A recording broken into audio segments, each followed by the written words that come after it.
What's going on, guys? Welcome back to Consuming Crime with Jen and Jules. It is Jules here. Before we get into today's episode, let me give a huge shout out to our sponsor, which is Audible. Basically an app where you can listen to audiobooks. It's super easy. I have a really hard time reading. I know that makes me sound illiterate, but what I mean by that is if I'm not fully indulged in a book, I can zone out and have to reread the page all over again, and that's really frustrating for me. So I prefer to listen to audiobooks instead of reading an actual book.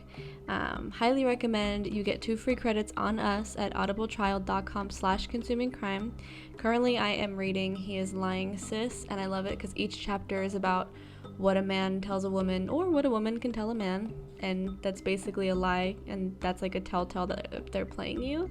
It's funny because chapter 1 is, what is it? He's not ready for a relationship, but he acts like your boyfriend. And I've heard a lot of people do that, men and women the same, always doing that. Quit playing that bullshit. But anyway, yeah, again, 2 free credits on us completely. audibletrial.com/consumingcrime. Again, that is audibletrial.com/consumingcrime.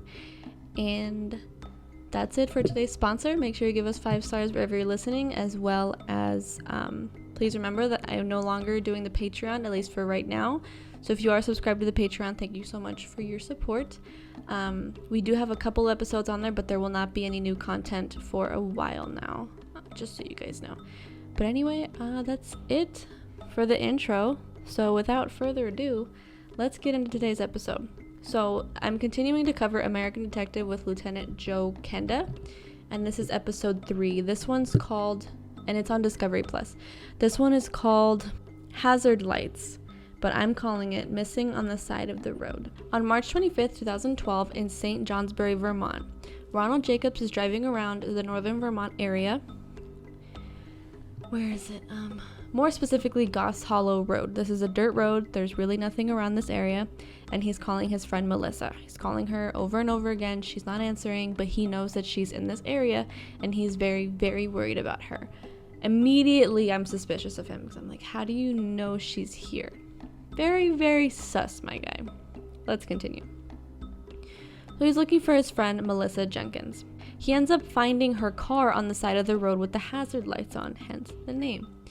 He goes up to the car and he sees that she is not there, but her 2-year-old son, Tim, is there. He is fine. He's not a mark on his body. He's just sitting there. I don't know if he was crying or if he was calm. In the documentary, or the way they dramatized it, he was sitting there calmly. So I don't know what happened. If it was just her car, I would think maybe she, I don't know, has having a mental breakdown or something, but her son's in the car, so something is definitely wrong. The documentary is interviewing Robert Cushing, who is a current captain of Vermont State Police, and at the time he was a lieutenant. Or at the time of the disappearance, I should say, he was a lieutenant, but I'm going to refer to him as Lieutenant Cushing because at the time he was a lieutenant. He was at home sleeping when he received the phone call of the car found on the side of the road, and he says, it piqued my interest enough, so I went. Like, it piqued your interest enough? That's kind of your job. Do things have to be interesting for you to go check it out? Just a thought. Like I said, this was on Goss Hollow Road. This area, nothing around, dirt, middle of nowhere. Her son had been taken to a relative, so he was not there by the time Detective Cushing showed up. Lieutenant Cushing. Okay, let's not mess that up this time. Melissa was well known in the area. This was a smaller town. She grew up on a farm. She was a single mother. She was a teacher at an academy, and the student does say that she was really warm. She was really loving. Her son always came first, which is how it should be. That's good. And she was also a waitress, so she was working her ass off, and she seems to be a very, very sweet girl. Like, who would grab her or take her? What is going on? Lieutenant Cushing and his wife knew her from that restaurant, so this was sort of personal for the lieutenant. They found a smashed cell phone in her car, and they sent that back to hopefully recover something from it later on. They also found a shoe that appeared to belong to Melissa at the scene, as well as a black hat on the ground. They made note of the hat because they think that was not Melissa's. They think that it was whoever had something to do with this. They also found footprints and tire marks. The tire marks indicated that another car had sped away from this scene. They're assuming that somebody found her and took her. I don't think so. I mean, I think it's safe to assume that she drove out here willingly. Nobody just found her. It seems to me like somebody called her. It had to have happened. So now it's a race against time. If she is missing, is she still alive? Where the hell is she? Like, someone has to know something. So they start interviewing everyone, including Ronald and the baby Tim. They called Ronald, who was the guy that reported the car missing. She had told Ronald that she was going to go out and help somebody with their car trouble. Detectives are like, who? Did she say who she was going to go help? And he's like, no, she didn't say anything. Just weird. You should definitely say. I don't know. I have a hard time believing that she didn't say who she was going to help. That's another thing that's really, really suspicious to me on his part. Detectives search within a half a mile of the car in complete darkness, and they find nothing when doing this. So I guess they're going to come back to this later. They went to interview the 2-year-old, her son, Tim. A relative brought him in, and they had to have a special investigator come in and talk to him because children are really hard to interview. You don't want to scare them, but you also want to get, like, accurate answers. Detectives asked them, how many people took your mommy, or how many people were there plus your mommy? And he puts up his fingers and says 2. When they asked him what happened to her, he made a choking motion to his own throat. So he witnessed his mother being attacked at 2 years old. I don't know if he would remember that. I would imagine it's traumatic enough to where it would affect him growing up. And that bothers me to no avail. This was definitely a kidnapping. Detectives gather a large team and they start searching immediately. They also called John Jenkins, who was Melissa's brother. They bring him in and they start asking questions. They say, when was last time you saw her? And he says, I saw her a couple nights ago. Was there anything off about her? And he's like, no, everything was normal. She seemed fine, nothing crazy, nothing violent, nobody's threatening her. And they start asking him about her past relationships. And he goes, yeah, actually she did have a relationship with this guy, Ronald.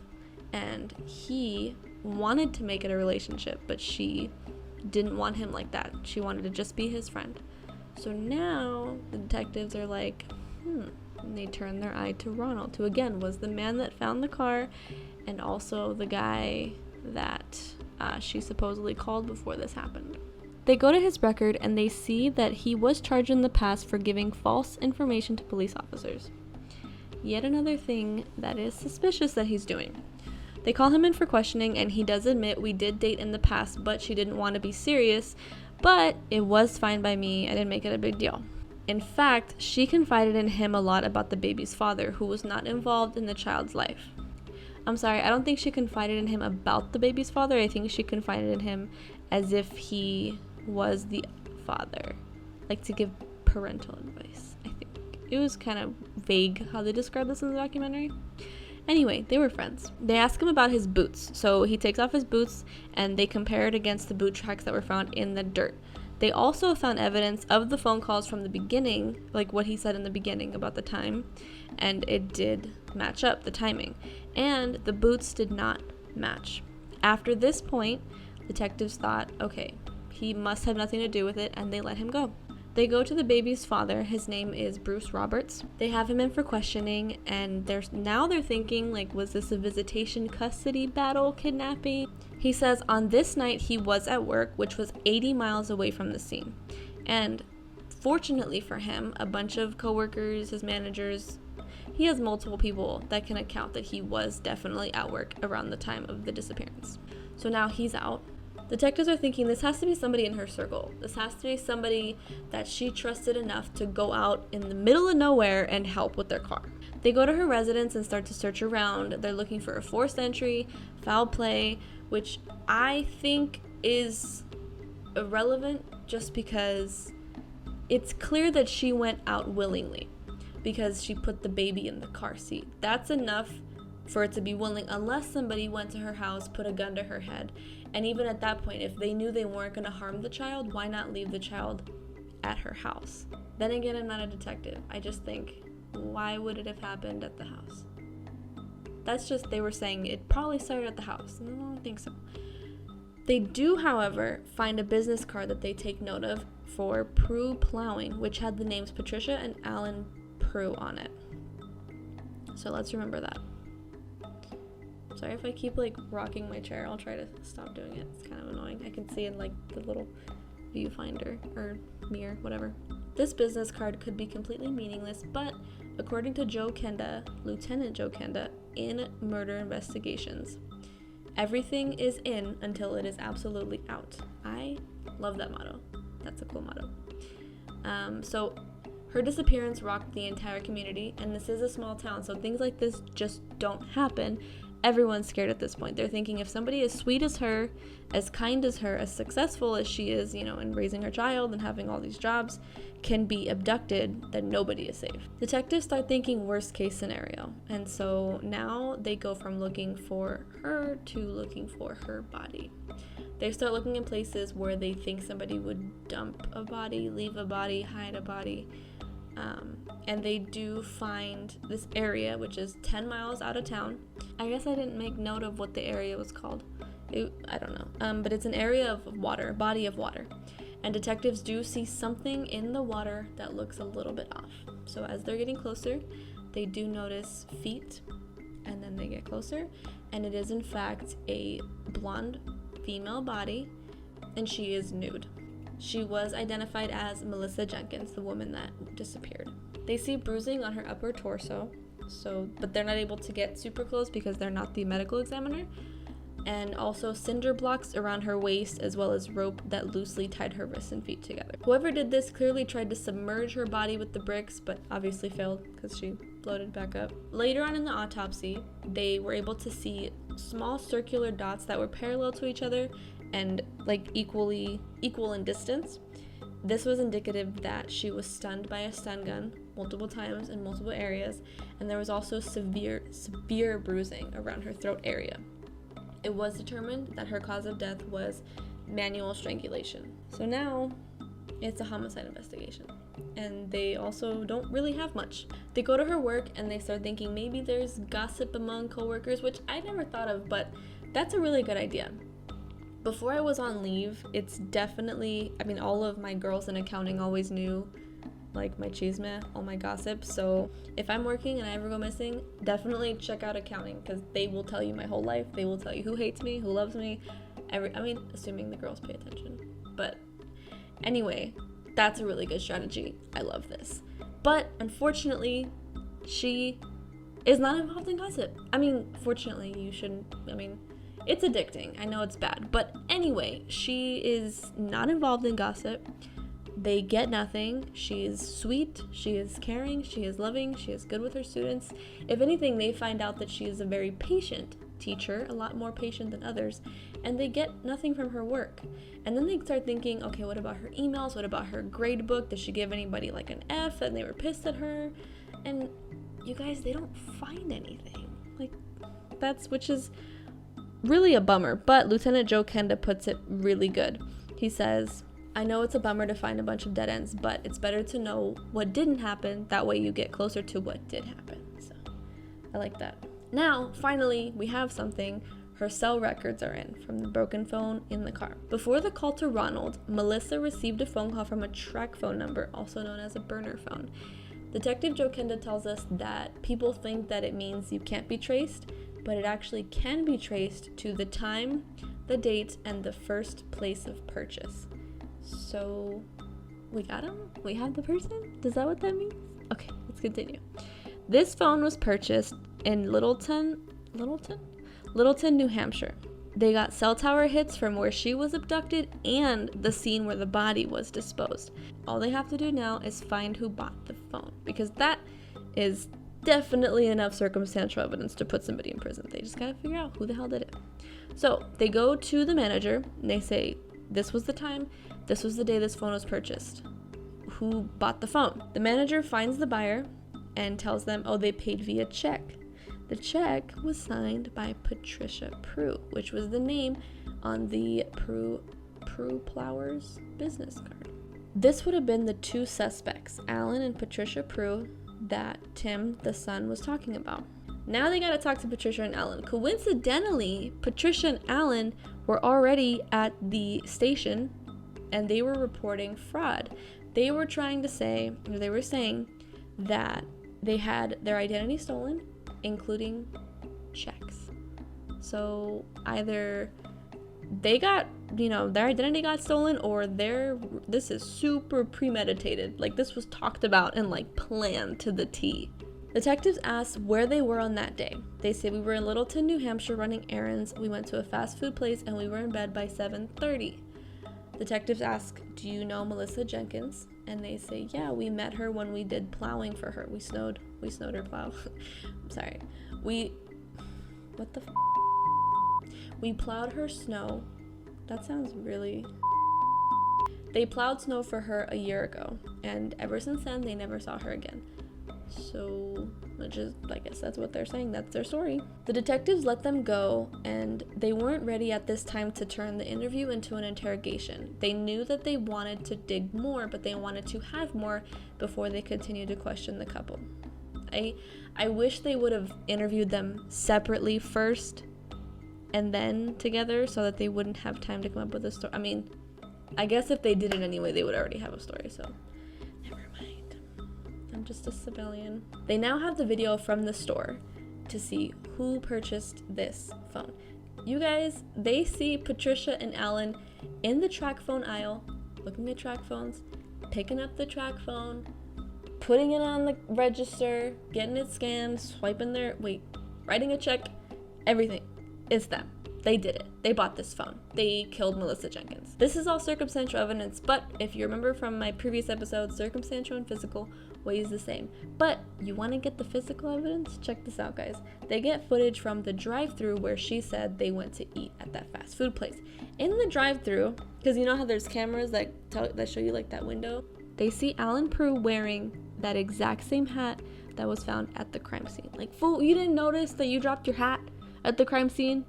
Like the tire marks, the boot prints, this was just they thought they were super smart, but obviously not. I guess it's a good thing that they're stupid. They're stupid and they're assholes. Like, just the thought of, this is a single mother. She's doing her best by her son. And, you couldn't find Actually, nobody deserves to die. That sentence sounded like it was going to a very bad place, and I'm sorry. But, you know what I mean? Come on, dude, just stop killing people. And why? And why? You guys want to know why they did this to her? Just wait. They brought the couple in again, and this time they interviewed them separately. Patricia is denying everything. Deny. They show her the video. Nope, that's not me. Nope, I didn't do it. No. Blah, blah, blah, blah, blah. Nope, she stops talking, and then she asks for a lawyer. So they're done with her. They're pissed off. They're done with her shit. And now we're talking to Alan. Now, Alan is not necessarily denying everything. And the interview or interrogation starts off normal. And then this is kind of weird because I looked down at my phone to check a message. And then I looked up and they spit in their hand, Alan and the detective, and shook. Oh, spit shake. And I had to rewind. I was like, why did they? Ew. Apparently, the Alan had said, oh, spit shake for the truth. And I know they're detectives and you gotta do what you gotta do to get a confession, but oh, dog, how would you do this in COVID days? Would you spit on your elbow? That's gross. Anyway, they do that, and now Alan is opening up about that night. The whole thing pisses me off, but Alan and Patricia wanted a girl that they could play with, and they wanted her to be willing. Patricia was bisexual, and they did have threesomes in the past. They start talking about wanting a better girl, and they become obsessed with Melissa, probably at the time that they plowed snow for her.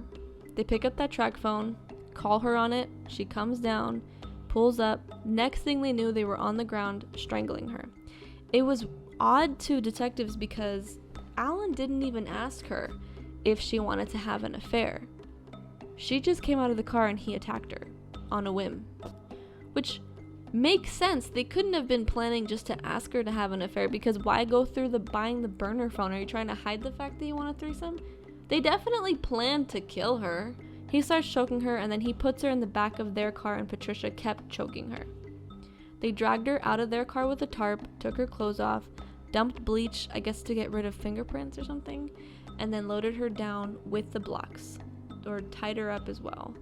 And they just left her. And when asked if she fought back, Alan says, sort of. She sort of fought. Like, no, I guarantee you she fought like hell. Like, there's no, she has her 2-year-old son in the car. Like, f you, dude. F you. You know she fought. You're just like, I'm sorry. I have to bleep that out. Good luck. Editing. Fun stuff. He says, something was wrong with me that night. I don't know what got into me. Like that, there's something wrong with you, period. Like, period. They took advantage of how sweet she was. They took advantage of the fact that she was willing to go help them with their car, which is like, call AAA. If they really didn't see her this whole time, then she is very, very sweet. She is so kind for picking up the phone and going to them. Please, for the love of everything, you guys, if somebody, I don't care if it's your mama, well, maybe if it's your mom, but you know what I mean, please don't go to the side of the road to help somebody. Like, AAA exists. It does. And she was so sweet. And it sucks because we live in a world where you, like, the sweetest people end up in the most vulnerable positions because they're just so willing to be there for you. And it's not fair. It's not fair. But in a lot of these cases, nobody deserves to die, you know, if not all of them. I mean, except for when they get the death penalty, but that's a whole political conversation I don't want to have right now. It's weird because Lieutenant Jokenda says they didn't know that her child was there the whole time, which cannot be true. First of all, how would you know? I believe that they did know the child was there because of the fact that her broken phone was in her car, which means they had to have broken it and threw it into her car and seen the child in passing at one point. You would think. You would just assume. Hopefully they either didn't know, or if they did, obviously they didn't think to touch him. And regardless, at least they did not harm her son. When asked, what would you say to Melissa right now if she was sitting here? He says, terribly sorry, you're a nice person, you deserve to watch your baby grow up. And he sounds like that too. He sounds very like monotone, like he doesn't give a but then he starts crying. Well, you're probably crying because you're going to be in prison for the rest of your life, but you're not crying because you're sorry. They both get charged with first-degree murder and conspiracy to commit murder and a kidnapping. Alan gets life in prison and Patricia takes a plea deal and is sentenced to life without parole. So I don't get it. I don't know if he got life. They just said he got life in prison, which is 25 years. And Patricia has life without parole, which is her whole life, basically. But she took a plea, so why does he get less time? Maybe the documentary worded it funny, but that's how they said it. That's pretty much it for today. Rest in peace to Melissa Jenkins, and Tim is, how old is he? This is 2012, so he has to be 10 or 11 years old. There's not much else to say on the case. There's not much else that I know. Anyway, that's it for today, guys. Make sure you give us 5 stars wherever you're listening. Again, make sure you check out Audible. And that's it. Yeah. Thanks for consuming crime with me today, and you will hear/see me next week.